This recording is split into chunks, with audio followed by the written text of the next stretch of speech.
रुको रुको रुको, 1 मिनट रुक जाओ। कम से कम वीडियो का इंट्रो देख लो, उसके बाद अगर पसंद ना आए ऑफकोर्स छोड़ कर चले जाना, ठीक है। 89.2% मार्क्स आया, फिर भी हम सेटिस्फाइड नहीं है। मेरा समाज में बहुत मिथ्स है। क्या हमारा 10th 12th का मार्क्स हमारा फ्यूचर डिसाइड करता है या नहीं करता, ये सब तो मैं यहाँ बिना कोई दुविधा के बोलना चाहूँगा। आपका जो नंबर है 10th 12th का मार्क्स, वो आपका फ्यूचर डिसाइड। हर कोई 90% मार्क्स नहीं ला सकता है, 60% 70% लाता है। क्या सक्सेसफुल नहीं हो सकता है? तो ऑफकोर्स हो सकता है। वो अभी पढ़ नहीं रहा है, लेकिन जब पढ़ेगा तो सबको पीछे छोड़ सकता है, क्योंकि उसका इंटेलिजेंस लेवल अच्छा है कि वो आगे जाकर डाइवर्ट हो जाता है। मान लीजिए कोई गलत दोस्त पकड़ लिया, फिर सीधे 80% आया है, आपका सक्सेसफुल होने के चांसेस 80% है। आपकी जो पढ़ने में तेज़ है उसका मार्क्स यदि कम आ रहा है, तो इस सेंस में हम बोल सकते हैं कि वो हमारा फ्यूचर डिसाइड नहीं करता। एग्जाम्पल देते हैं कि देखो वो तो नहीं पढ़ा है, बिलियनियर बन गया, वो हज़ारों इंजीनियर को अपने अंडर काम करवाता है। ऐसा लोग कितना परसेंट है हुआ ना, कि कितना 12th फेल IPS बन गया, कितना लाखों लोग 12th फेल होते हैं पूरे भारत में। पूरा बोर्ड के मिला दिया जाए तो मैंने किस सेंस में बात किया है। Hello everyone, welcome to my channel again. So आज बात करते हैं एक ऐसे टॉपिक के बारे जिस पर समाज में बहुत मिथ्स है कि नंबर मैटर नहीं करता है, हमारा नंबर जो है फ्यूचर डिसाइड नहीं करता। तो आज इसी पर बात करेंगे।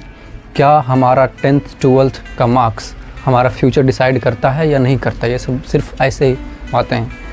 तो इस पर आज डिटेल से बात करेंगे। सबसे पहले देखो यार, कोई भी स्कूल में, कोई मतलब कि क्लास में जो बच्चा फर्स्ट लाता है या फिर जो बच्चा क्लास में टॉप 5 में आता है, वो क्या मतलब वो पढ़ने वाला होता है ऑब्वियसली। तो मैं यहाँ बिना कोई दुविधा के बोलना चाहूँगा कि ऑफकोर्स आपका जो नंबर है 10th 12th का मार्क्स, वो आपका फ्यूचर डिसाइड करता है। लेकिन 100% मैं नहीं कहूँगा, ये 80 to 90% ऑफकोर्स डिसाइड करता है आपका फ्यूचर। चूँकि देखिए, आप 80% 90% कब ला सकते हैं? जब आप पढ़ने में एक्स्ट्राऑर्डिनरी है, पढ़ने में मतलब इंटेलिजेंट है, तभी तो ला सकते हैं। हर कोई 90% मार्क्स नहीं ला सकता है।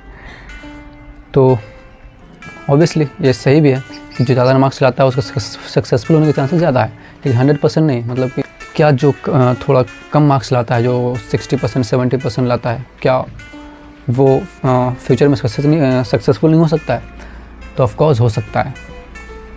तो डिपेंड करता है कि उसका इंटेलिजेंस लेवल और वो चीज़ों को कैसे सोचता है। मतलब कि हो सकता है कोई स्टूडेंट पढ़ने में तेज़ हो, मतलब तेज़ है पढ़ने में, लेकिन वो नहीं पढ़ रहा है। मतलब कि लाइक जो एकेडमिक्स में जो पढ़ाया जा रहा है, जो स्कूल में पढ़ाया जा रहा है, वो उस पर फोकस नहीं कर रहा है अभी, लेकिन उसका इंटेलिजेंस लेवल, उसका IQ लेवल अच्छा है।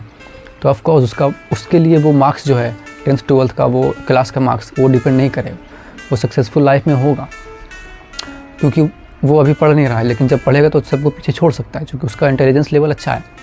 जो स्टूडेंट पढ़ने में तेज़ भी होता है, उसका भी चांसेस सक्सेसफुल होने का 100% नहीं होता। कोई ऐसा होता है कि जो पढ़ने में बहुत तेज़ है लेकिन सक्सेसफुल नहीं होता है, क्योंकि वो आगे जाकर डाइवर्ट हो जाता है। मान लीजिए कोई गलत दोस्त पकड़ लिया या फिर कुछ गलत काम करना स्टार्ट कर दिया, तो वो सक्सेसफुल नहीं होता। मतलब कि इसलिए हम बोले कि 80 to 90% चांसेस है जो ज़्यादा नंबर ला रहा है वो सक्सेसफुल हो जाएगा। 100% हम नहीं बोले। तो मैं यहाँ कहना चाहूँगा, मतलब आपका जितना % मार्क्स आया है, आपके सक्सेसफुल होने का चांसेस उतना ही % है। आपका मार्क्स यदि 80% आया है, आपका सक्सेसफुल होने के चांसेस 80% है। आपका मार्क्स यदि 60% आया तो आपका सक्सेसफुल होने के चांसेस 60% है। और ये 100% मैं इसे और नहीं कर रहा हूँ कि ये 100% ये वर्क करता है, ये मैं बोल रहा हूँ 80% वर्क करता है। 20% मैं क्यों इसको हटा रहा हूँ? क्योंकि जैसे कि मैंने अभी बात किया कि कुछ लोग होते हैं पढ़ने वाले जो सक्सेसफुल नहीं होते हैं, तो और कुछ लोग होते हैं जो शुरू में नहीं पढ़ते हैं, मतलब लेकिन आगे जाके वो अच्छा कर जाते हैं, आगे जाके वो सबको पीछे छोड़ जाते हैं। तो इसलिए मैंने 20% कम किया, मतलब 80% ये वर्क करता है कि आपका परसेंटेज जो जितना आता है उतना ही सक्सेसफुल होने का चांसेस रहता है। तो इसलिए मैंने 80% रखा। होंगे कि नहीं यार ये वर्क नहीं करता है, कि नंबर हमारा फ्यूचर डिसाइड नहीं करता है। तो ये सही भी है, क्योंकि देखिए कुछ लोग ऐसा भी होता है कि पढ़ने में तो बहुत तेज़ है लेकिन उसका मार्क्स कम आता है। हो सकता है उसका क्लास में मार्क्स अच्छा आ रहा है, लेकिन वो उसका मार्क्स जो है एग्ज़ाम में 10th में 12th में मार्क्स मतलब कम आ गया किसी भी कारणवश। तो मतलब पढ़ने में बहुत तेज़ है लेकिन उसका मार्क्स कम आ जाता है। लेकिन ऐसा नहीं होगा कि आप पढ़ने में बहुत तेज़ हैं तो आपका मार्क्स बहुत कम आ जाएगा। हाँ, 20-30 नंबर का फ़र्क हो सकता है कि आप मान लीजिए आप 450 नंबर का आपका इंटेलिजेंस, मतलब कि आप में क्षमता था 450 नंबर ला सकते थे आप, लेकिन आपका 420 आ गया, 430 आ गया, 460 आ गया, ये सब आ सकता है। ऐसा नहीं कि आपका 450 का आपका क्षमता लाने का तो आप 350 लाइएगा, 300 लाइएगा, ऐसा हो ही नहीं सकता है। लेकिन मे भी ऐसा हो सकता है, एक आध परसेंट के साथ ऐसा हो सकता है। जैसे कि मेरा 89.2% मार्क्स आया, फिर भी हम सेटिस्फाइड नहीं है। मेरा जितना मैंने मेहनत किया, जितना मैंने सोचा था, जितना मैंने एक्सपेक्ट किया था उतना नहीं आया, मतलब कि 15-20 नंबर कम ही आया। तो देखिए, तो यही बात है कि अगर आप पढ़ने में तेज़ हैं तो आपका ऑफकोर्स आपका मार्क्स आएगा। तो मैंने कुछ एक्सेप्शंस होते हैं कि वो पढ़ने में तेज़ होते हैं, उसका मार्क्स कम आता है एकेडमिक में, तो उसके लिए निराश नहीं होना है।